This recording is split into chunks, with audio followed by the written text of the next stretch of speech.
Shabbat Shalom and happy Hanukkah. I hope that this video finds you and your family safe and healthy.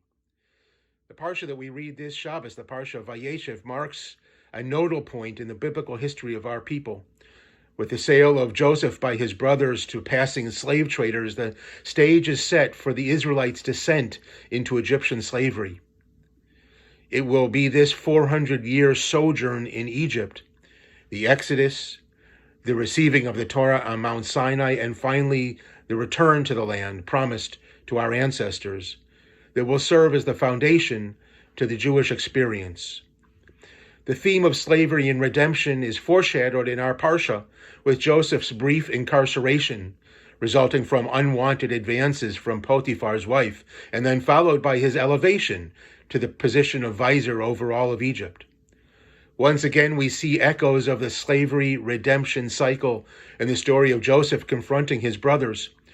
When they come before him not knowing his identity, he puts them in prison, accusing them of being spies and possibly fomenting rebellion. It is with these accusations that a new Pharaoh, years later, would accuse the Israelite minority living among the Egyptians, building a case among his advisors and his people for the enslavement of the Jewish nation. Patterns of persecution and restoration reverberate throughout our history from the biblical period forward. We celebrate our heroes from Moses to Ezra and Nehemiah to Judah the Maccabee to Bar Kokhba to Esther to Mordechai and Alevich and to our modern era founders and defenders of the state of Israel. But there have been others who have worked to bring redemption of the Jewish people in less obvious ways, even sometimes in secret and at great risk. One of the most powerful Hanukkah experiences that I ever had was in 1983 when I visited the Soviet dissident and refusenik Lev Shapiro in his apartment.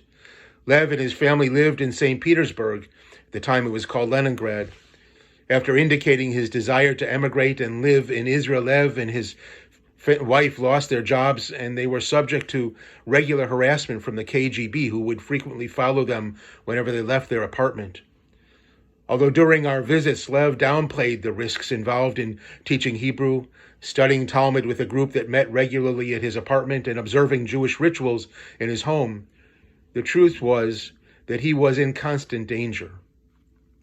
I'll never forget the lighting of the Hanukkah menorah, hearing the blessings recited in a heavy Russian accent and singing Al Hanisim together with Lev's family.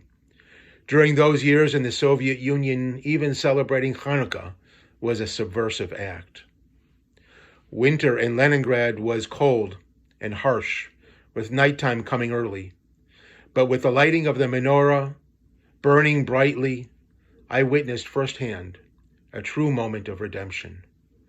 The small wax candles barely lit up the room, but I'm quite sure that in that moment it felt like the whole world was illuminated. Wishing everyone a Shabbat Shalom and a happy Hanukkah.